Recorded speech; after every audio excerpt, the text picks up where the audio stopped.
Coming up next, a new leader for the University of Arizona.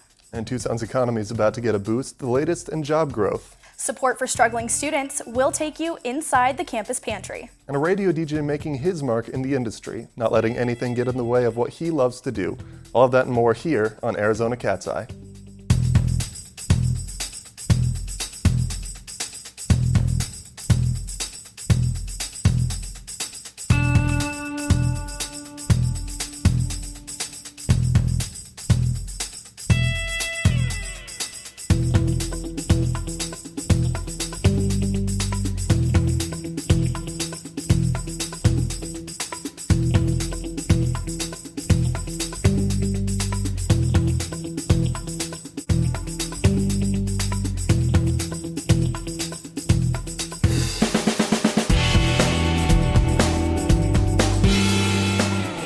Hello and welcome to Arizona Cat's Eye. I'm Riley Brown. And I'm Spencer Halliday.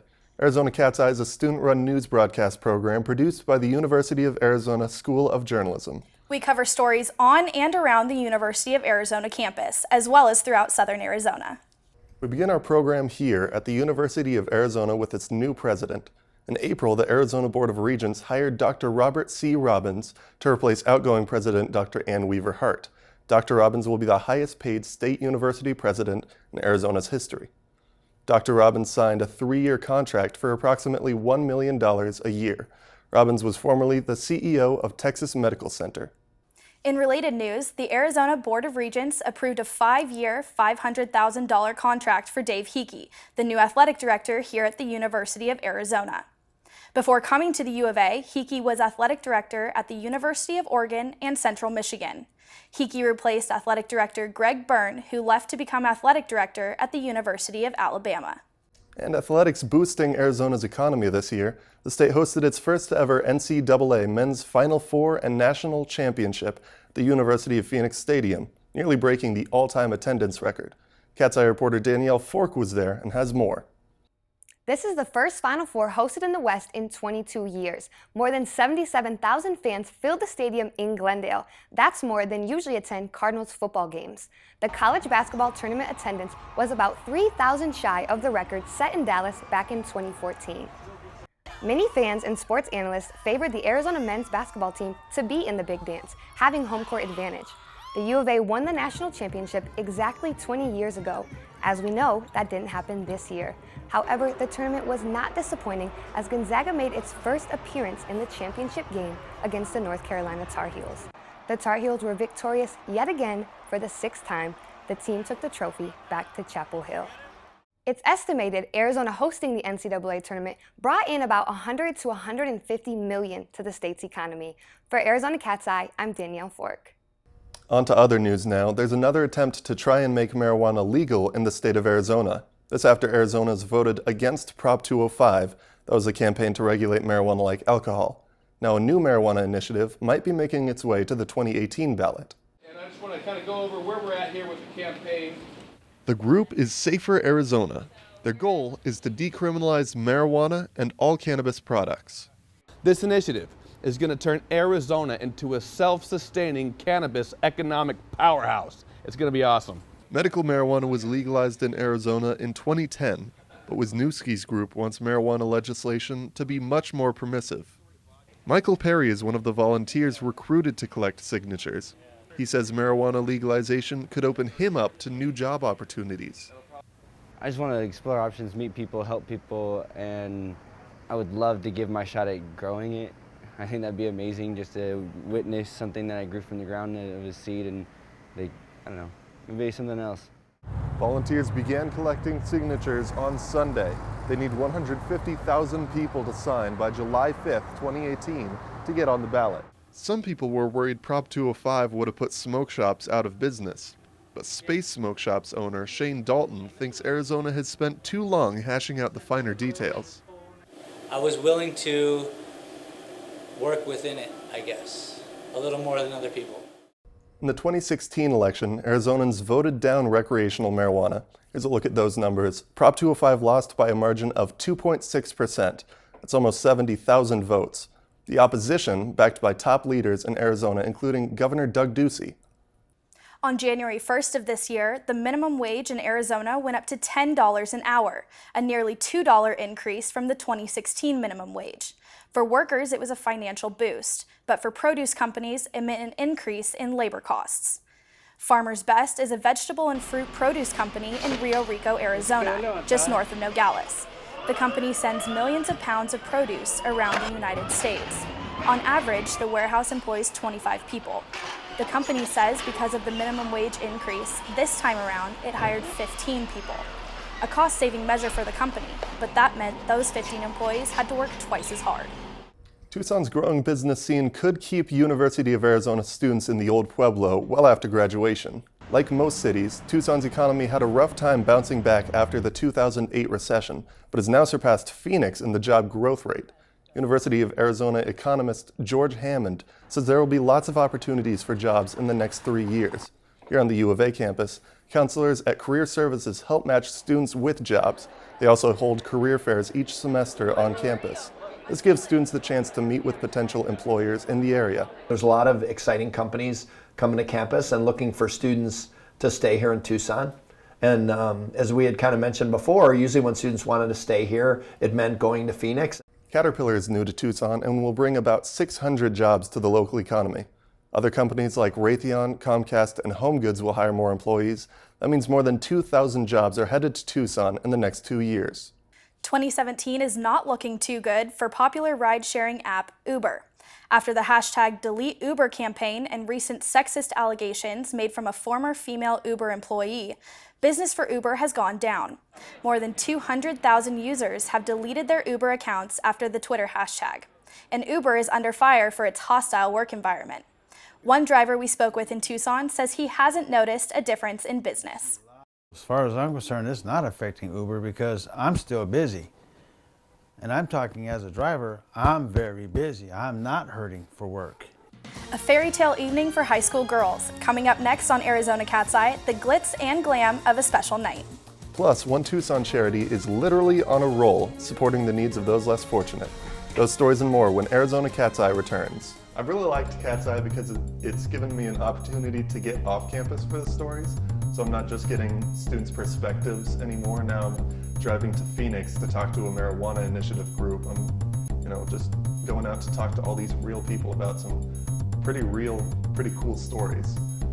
I feel like Cat's Eye has really helped me kind of get outside my comfort zone and be a lot more comfortable asking people questions and just going up to random people and asking for an interview. For Arizona Cat's Eye. For Arizona Cat's Eye. Arizona Cat's Eye. For Arizona Cat's Eye. For Arizona Cat's Eye. For Arizona Cat's Eye.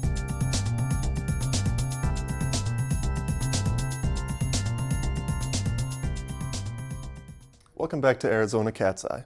There are 43,000 students on the University of Arizona's main campus.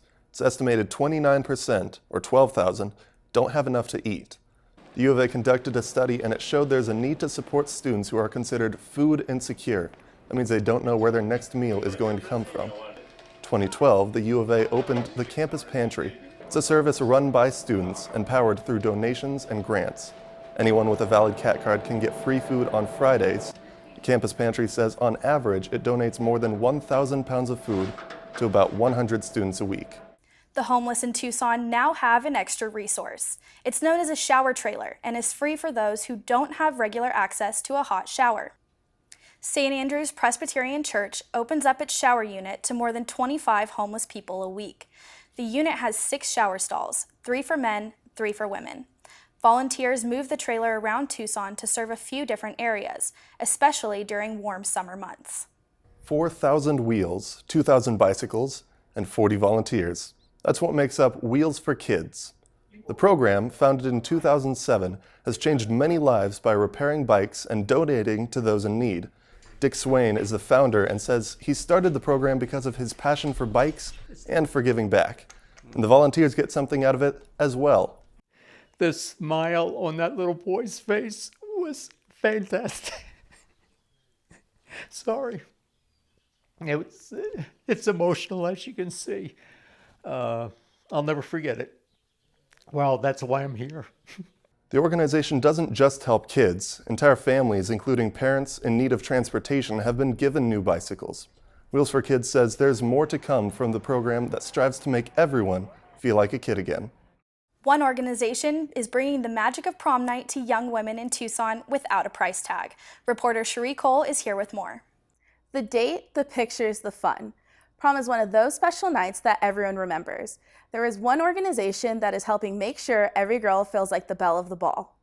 Prom can be an important part of a young lady's life, but the event could be out of reach for some as costs pile up. On average, prom dresses can cost anywhere from $200 to $500. Two women have made it their mission to help underprivileged teens enjoy the special event with fewer worries. We were actually looking in a Cosmo magazine and we saw a similar organization, and we had tried to reach out to a couple of them to get some help on how to start it and never really heard back from anybody. So once I opened my business, we saw it as a good opportunity to reach out to the community. This will be the 8th year Melissa and her sister Jennifer are giving away free prom dresses to underprivileged teens through a project called the Cinderella's Closet. We give away about 250 dresses a year. High school senior Jasmine Shalolo is one of the teens getting a dress and says now she won't have to miss her last prom. Well, it means a lot because there's there's a lot of students and stuff that aren't able to get prom dress or spend a lot of money on dresses. So to be able to have a place like this to find something and be able to choose accessories, it's nice for girls because, we all want to go to prom. Shalolo's mother says she's grateful too because her daughter's senior year is quickly adding up. So this is senior year for her, and it's like the cost of everything from portraits and everything is so expensive. And to be able to bring her here so she can look beautiful and have a dress and shoes and accessories, I mean, it's just wonderful because a lot of us parents can't afford it. So this is a wonderful thing that they're able to do. The dress donations come from people in the community. Cinderella's Closet also accepts many donations to purchase plus-size dresses from department stores for next year's event. One of the founders told me that she wants Cinderella's Closet to be a gift that keeps on giving. They encourage girls who get dresses to donate them back to the organization in the future. For Arizona Cat's Eye, I'm Cherie Cole. It was a blast from the past in the lobby of the Manzanita and Mojave dorms. Two professors helped bring some fun to students during midterms. Faculty fellows Marissa and Eric Michaels shared their love of arcades. The couple owns a collection of pinball machines, so they loaded them up and brought them to campus for students to play. This happened over the span of a full day so students could unwind during midterms. Well, I hope they weren't planning on studying in the building today, but I thought it would be a good way to say, hey, take a break. I know you're working hard, but it's also important to take a break and rest a little bit while you're doing that and have some fun. The students had up to 8 arcades to play during the arcade day. Find out how one organization is teaching kids life lessons through golf. And later, why an elementary school in Tucson made some major classroom changes. All of those stories and more coming up on Arizona Cat's Eye.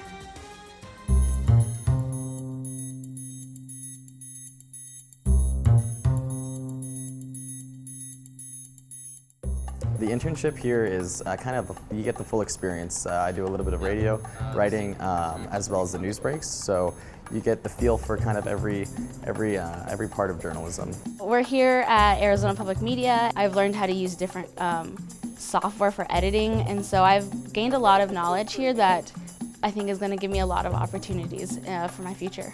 So without the School of Journalism, there's no way I would be where I am today. The school really taught me writing, broadcast style, a whole bunch of different traits that are necessary in the journalism field, which helped me land this internship here at AZPM. The two departments have separate dispatch centers. The idea is to move the departments into the same office to make the systems more efficient. A local 4-H group is using the Tucson Rodeo as a way to learn salesmanship while making money. The Little Town Ranchers are a youth development group who work on leadership projects involving animals, crops, small engines, and more. The group sells programs at the rodeo as their main fundraiser. The students, ranging from ages 9 to 18, stuff the programs with day sheets, place them into their bucket, and set up to sell at entry gates around the rodeo grounds. Members like Melina Travis said they are becoming more comfortable approaching people and asking for support. It teaches me that you have to be really friendly, and if you're not friendly, then people aren't going to want to buy from you.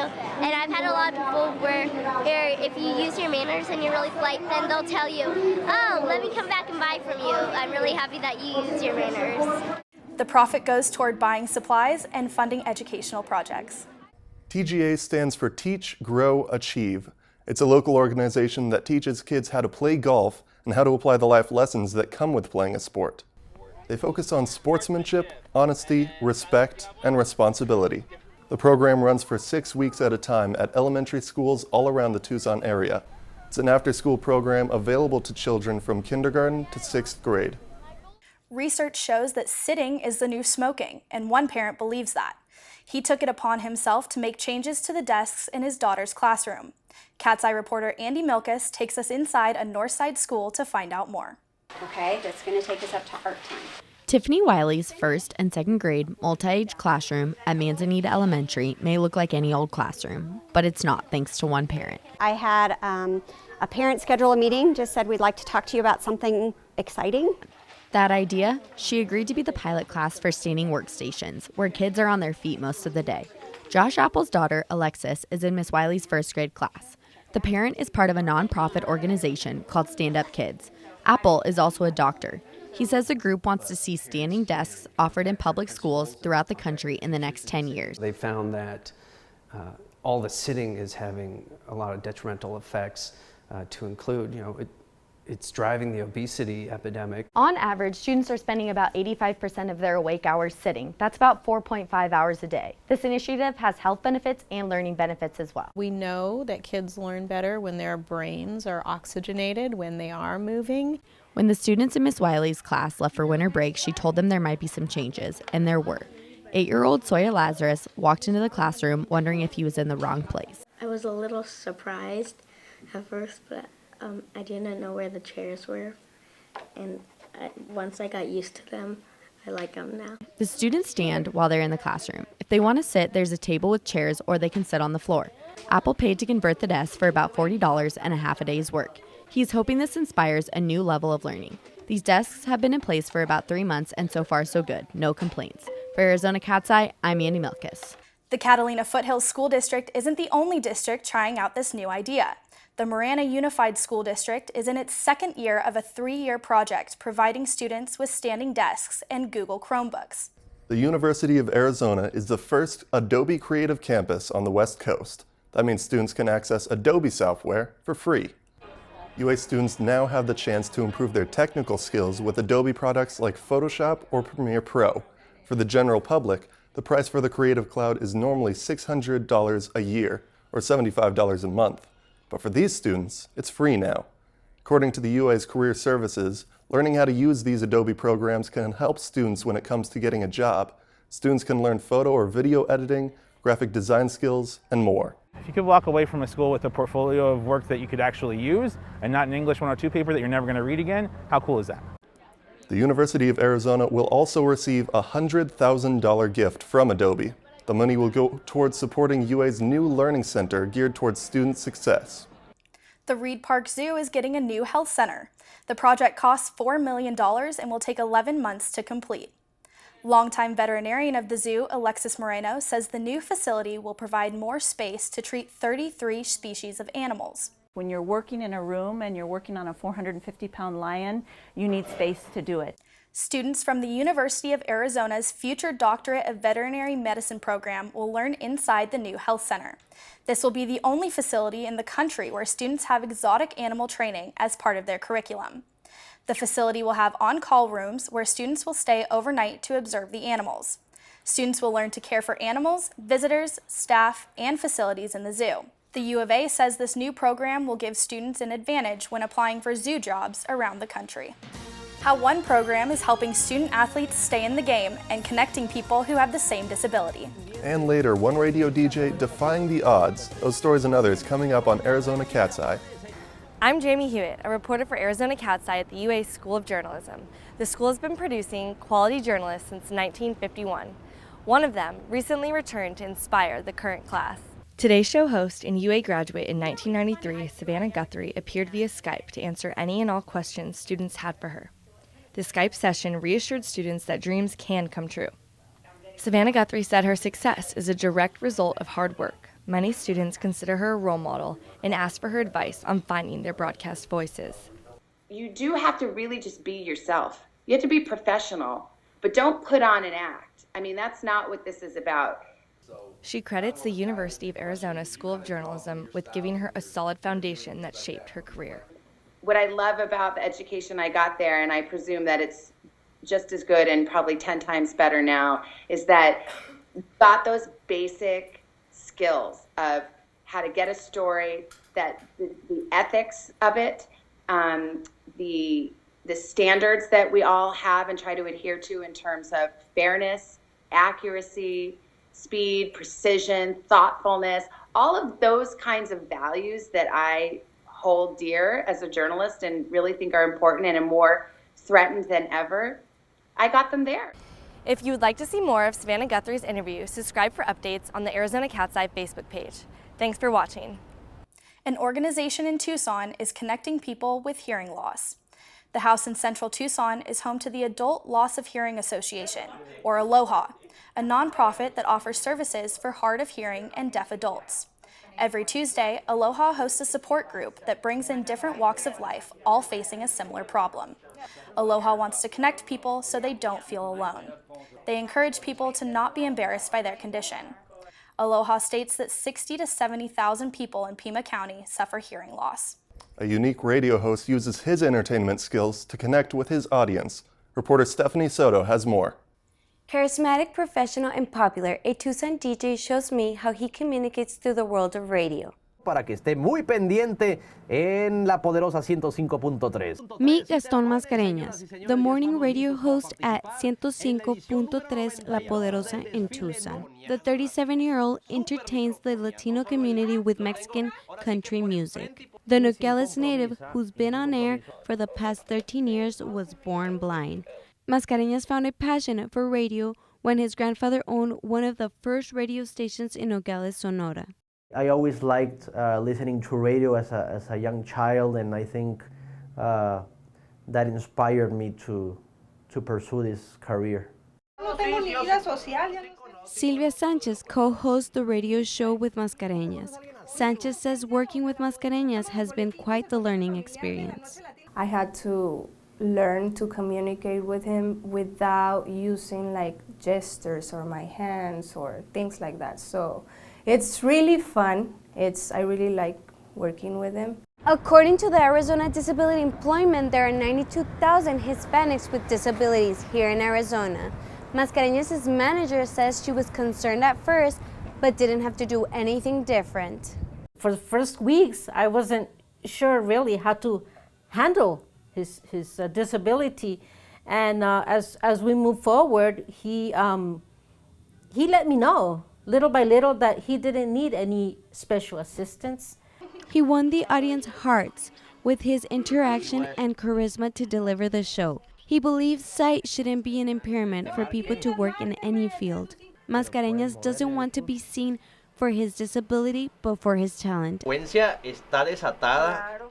Mascareñas came to Tucson from Nogales to attend the Arizona State Schools for the Deaf and the Blind, and then the University of Arizona. He hopes more people like him follow in his footsteps. For Arizona Cat's Eye, I'm Stephanie Soto. The University of Arizona Campus Rec Center partnered with the Challenged Athletes Foundation, or CAF, to put on a fundraiser benefiting UA adaptive athletes. The foundation helps raise money for adaptive athletic equipment. The organization has a long history with UA, teaming up with the Rec Center to host events to raise money for the equipment for the UA's Adaptive Athlete Program. Adaptive athletic equipment is not covered by health insurance, and many adaptive athletes struggle to come up with the money needed to get this equipment. These athletes rely on organizations like CAF in order to participate in these sports. Graduating from high school and preparing for college is a challenge, but one Tucson student is motivated about the opportunity. Sunnyside High School senior Selene Rosales dreams of becoming an engineer one day. She's involved in extracurricular activities like the Math, Science, Engineering, and Achievement Club. Rosales is part of an advanced program that prepares students for the future. We have Trio and Avid that help us out with the process. They help us out by they give us an assignment to apply to certain colleges and universities. The class requires students to apply to 7 different colleges or universities. She applied to all 3 universities in Arizona and several others on the West Coast. Rosales was accepted to the U of A and has fully committed to attend it in the fall. She will be the first in her family to attend college and plans to study engineering. a chance to experience living history throughout the year. Civil War Days are a relatively new event held at Old Tucson Studios, depicting the reenactment of the westernmost battle of the Civil War. The theme park used to be the home to many Western films, but now focuses on a piece of Arizona's history that incorporates volunteers from all over the state. And that concludes this edition of Arizona Cat's Eye. If you would like to view any of these stories shown today, please visit us on social media at our Facebook, Twitter, Instagram, and YouTube pages. Thanks again for watching Arizona Cat's Eye, a student-run broadcast put on by the School of Journalism.